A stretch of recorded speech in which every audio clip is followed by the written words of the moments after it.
Hey, what's going on, everybody? Today we're going to be talking about one of my favorite verses, Corinthians, 2 Corinthians 12:9. It says, "Each time he said, 'My grace is all you need, my power works best in weakness. So now I am glad to boast about my weakness so that the power of Christ can work through me. That is why I take pleasure in my weakness and in the insults, hardships, persecutions, and troubles that I suffer for Christ. For when I am weak, then I am strong." Um, yeah, we're going to talk about that today. Excuse me. Excuse me.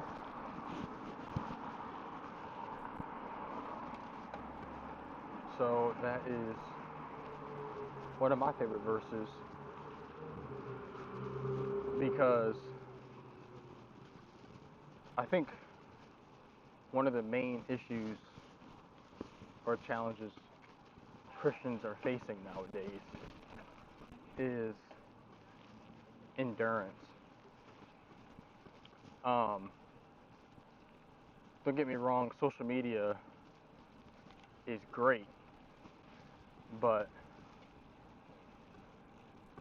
it creates an atmosphere of so much consumption that, we jump on social media and it's like consume, consume, consume. You see all these other people, successful, and it's like, oh my gosh, I want their life so bad. I want this, I want that, I want this car, I want this job, etc. And it takes us away from, just the peace of presence. Oh my god, that is a whole horse. That is crazy. I can't believe I just saw that. It takes away the peace of being in, but just being present. So let me pull the verse out again.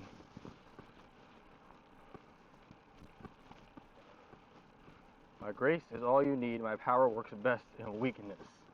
So now I am glad to boast about my weakness so that the power of Christ can work through me. That is why I take pleasure in my weaknesses and in the insults, hardships, persecutions, and troubles that I suffer for Christ. For when I am weak, then I am strong.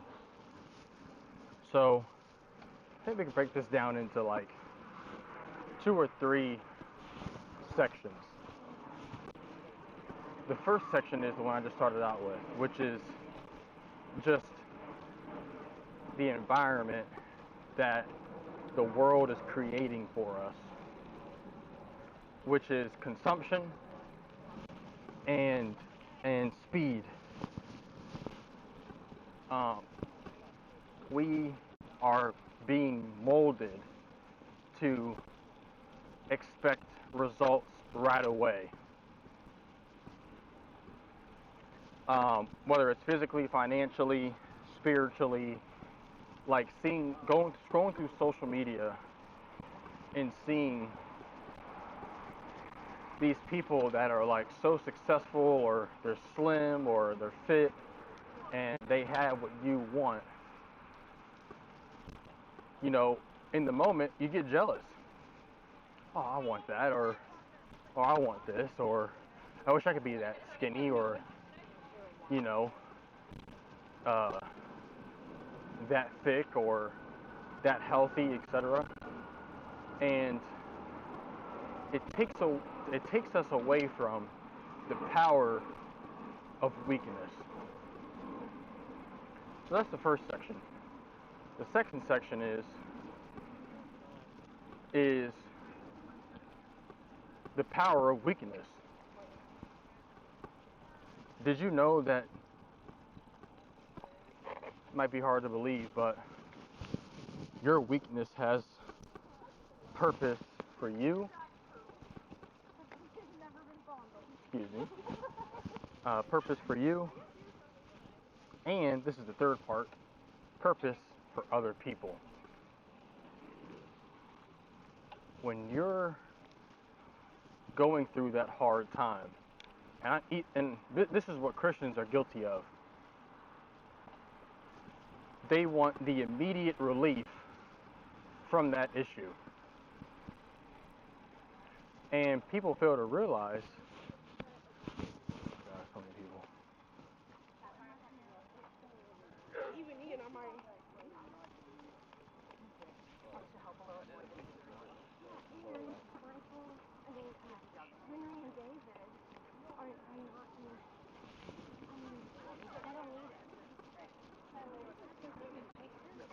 People fail to realize that everything in our life is written out by God already. And it's very hard to accept things like death, cancer. I mean, even my dad had cancer and he passed away, and it was hard for me to accept that reality of my pop's passing at 56 years old. And I'm only 27. So it's like there's so many other things that my dad was supposed to be a part of that he physically can't be a part of anymore, and that sucks. And I went through a lot of weakness and pain during his passing, and November 13th was 1 year. So I went through a lot of pain with that. Still processing it. But there's power in weakness where if you're going through something and it's like, oh my gosh, this thing's never going to end, or this was the worst possible thing that could happen to me. And you have a spirit of, why me? God hates me. If God were real, and since people say he loves me, he wouldn't make me suffer. Like, that's what a lot of people's minds drift to. But like the verse says, that God's power works best in weakness. Why is that? Well, number one is when we have a trial or a tribulation, the issue is Christians don't go to God first. They don't. They don't consult him. They don't conversate with him in regard to that issue. Whether it be cancer, sickness, maybe you didn't get the job, whatever trial, a bad breakup, whatever the situation is, people don't go to him first.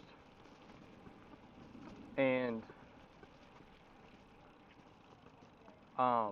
that's what kind of starts that snowball effect of the why me's and the woe is me's. So when you have a spirit of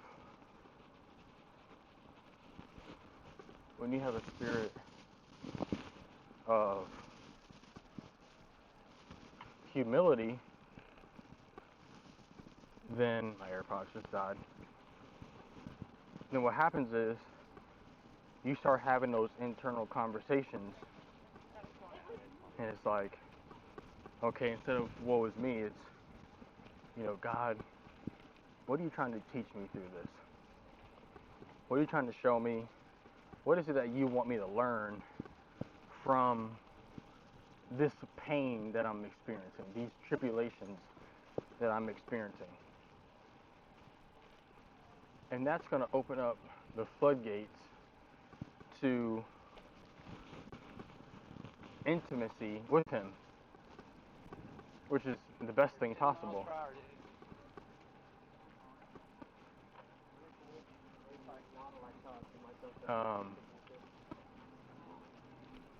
It opens up the gate for intimacy with Him. It opens up the gate for curiosity, to open up the Bible. It's pretty cool.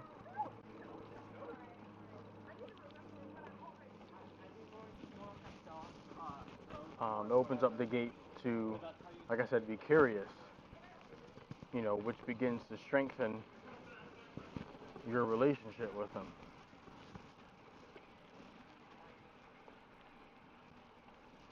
That begins to open up the gate for your uncertainty to start to become certain, because of His love and His protection for you during that trial.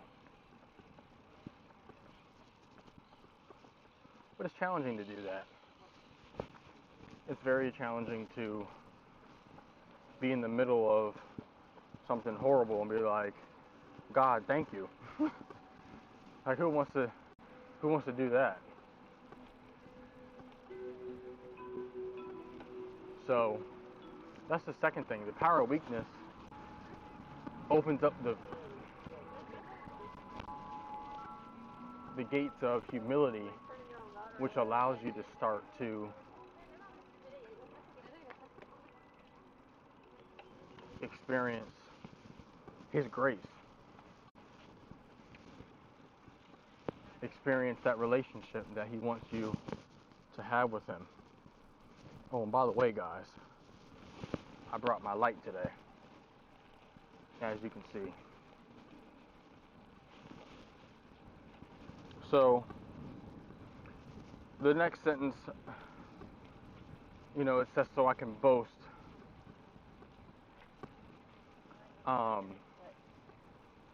Boast about His pain, to pretty much give glory to God. So, you gotta think about it, and this kind of goes into the third part. You gotta think about it. The people in our life might not know who Jesus is. Maybe they don't like Him. Maybe they had a bad experience from somebody who caused some pain. But let's just say the scenario is, you're a follower and you're trying to be the best image of Jesus for the people around you. And God chooses you to go through, we'll just say, a death of a parent, for my example. And the world could be like, this is horrible. Uh-oh. Sorry. This is horrible. My life is useless now that my father passed away. Like, life is never going to be good. All this negativity. Vice versa, what does it look like on your friend's side when they see you worshiping Him in the Word, praising Him, experiencing joy in the midst of loss? What is that going to look like? Like, what's that going to do to your friend? You're like, dang, well, on your right, you're going to be like, well, dang, what is username Matt? Matt is a, Christian. He believes in God and his father just passed. How is this guy happy? I want to experience that. I want to be able to have joy in the midst of a hard time. What's this Jesus dude about? And that kind of goes into point 3. When you're going through a trial and you're being very, very intentional about creating time and making no excuses to nurturing the relationship you have with Jesus, believe it or not, people see that. Let me go this way.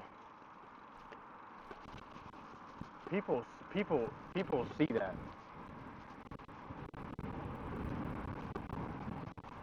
and it's it turns their heart. It turns their heart, and it turns them towards the gospel.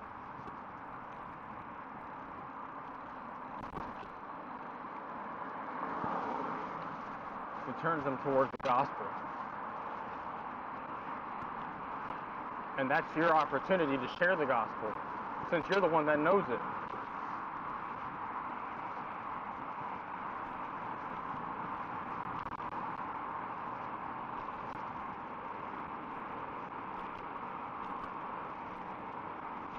We don't know what people are struggling with. Oh, snap, that was a squirrel. We don't know what people were struggling with on a daily basis. But what people want is deliverance from pain as soon as possible. Nobody wants to go through pain.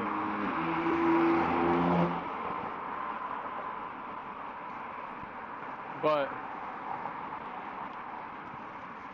just because you're in pain doesn't mean you can't experience joy in the midst of it.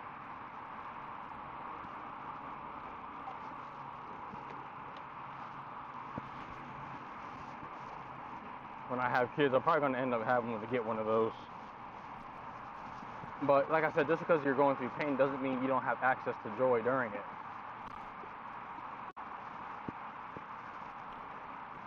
It's possible with God to experience that joy. Now, it'll be a process to heal and, things of that nature. But you'll wake up one day and be like, wow.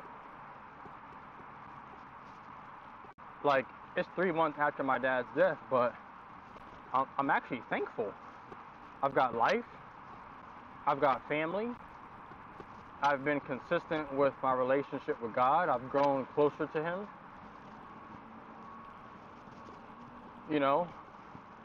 It opens up a lot of positive things in your life.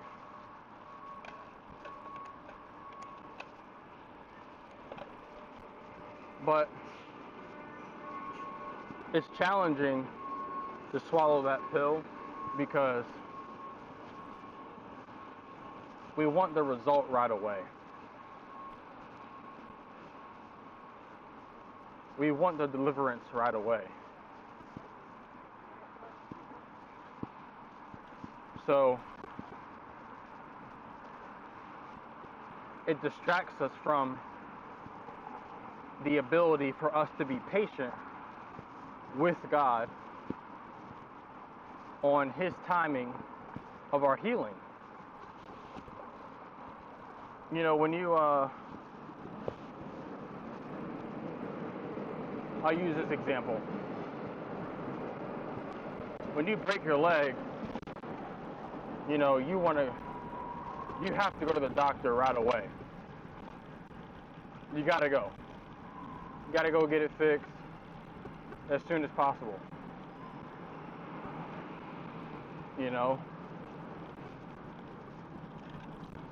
And in life, when you're going through pain, God knows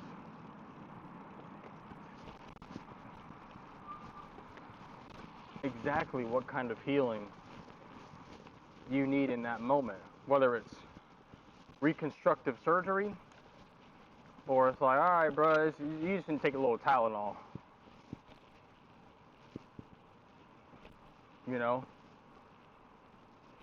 God knows exactly what you need for that healing of that particular thing in that particular season.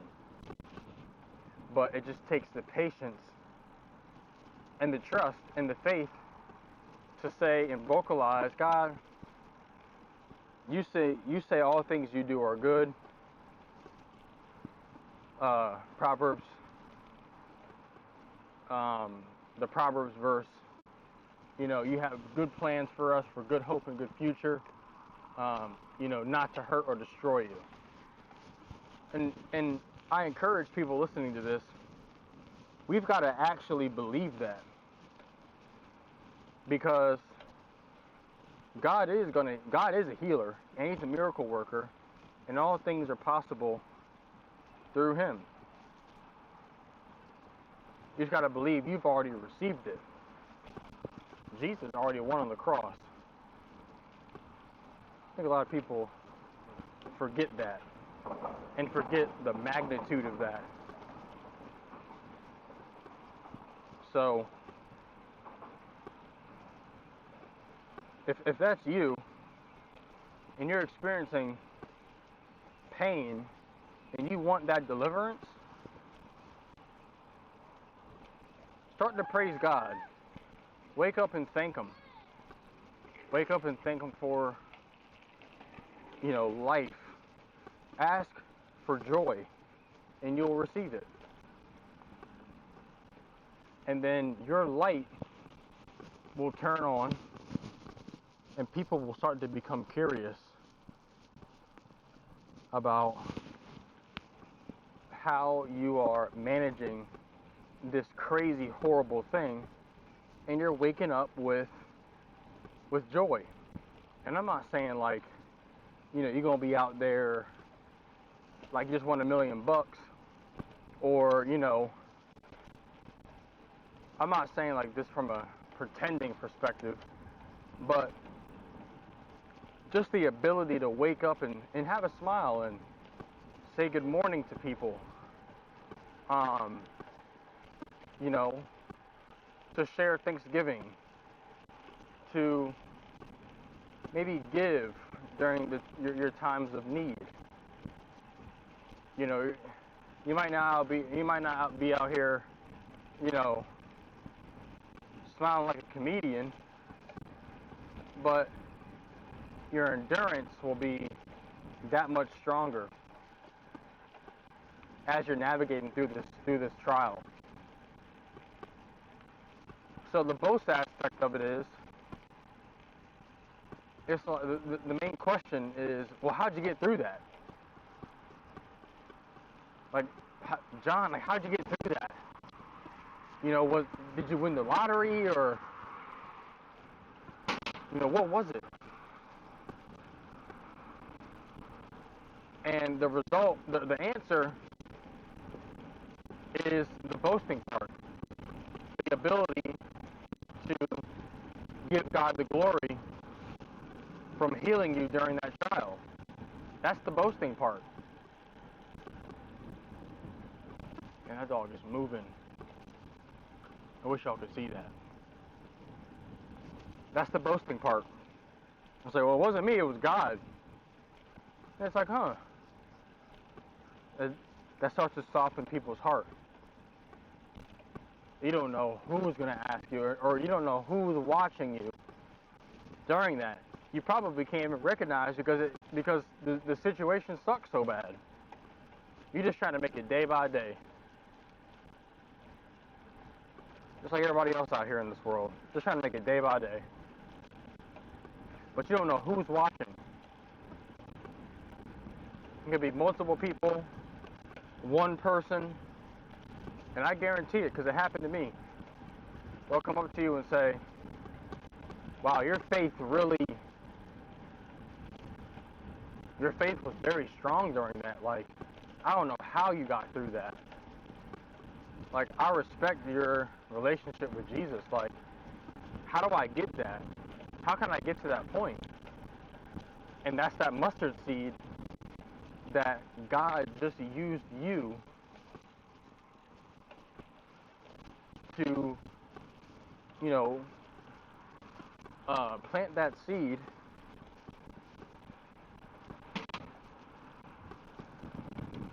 and show the world His love and grace and protection that He has and He promises that He will give us.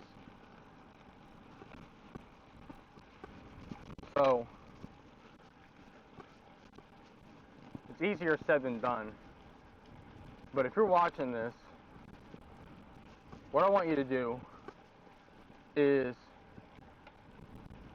remove the idea of instant gratification. God's timing is perfect. You've got to trust that. Second is practice Thanksgiving. Wake up and express gratitude and start your day out with God. Start your day out with worship music. Start your day out with a little devotional. Start your day out with saying good morning to other people. It's going to be a weird feeling because it's like, this sucks. That's going to be in the forefront of your mind, and then having to reverse psychology that and put God at the front of your brain, knowing that your situation might not be fixed right away. That's tough. That's very tough. But as you do that and make that a part of your daily routine, that endurance will start to stand up. You'll start to have a relationship with Jesus. You'll start to talk to him more, pray, receive prayer. People will begin to admire you. And you're able to, through your weakness, boast about God that he delivered you, and that other people have access to that same deliverance. During this train stop, I'm going to read the verse one more time.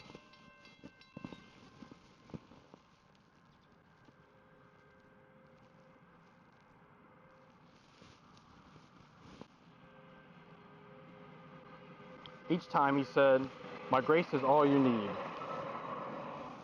My power works best in weakness." This is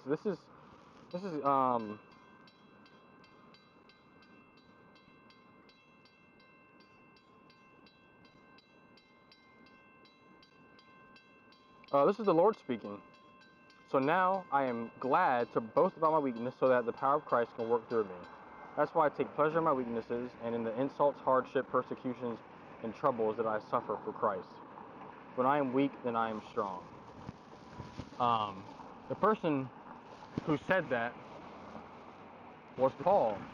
And Paul was begging God to remove something. We don't know what it was. He begged him 3 times. It could have been sickness. He was most likely in jail at the time. In jail from spreading the gospel. And he was begging God for something. And God reassured him, "Hey, my weakness works best in your weakness." What a response that is. There's so many people in the world that think there's no way out. That once you hit rock bottom, it's like, okay, everything's done. But it's the opposite for Jesus. That's when his power starts working best. When you're on your knee, when you surrender, when you lift your hands. So, as you go into the week, I encourage you to do that. Lift your hands, surrender. Receive the joy during your weakness. So you can boast about God delivering you. So you can boast about Jesus working in you, refining you, crafting you to be who you're supposed to be out of this season. So you can make an impact on that next person that doesn't see the light. Who wants to go through that? Not me.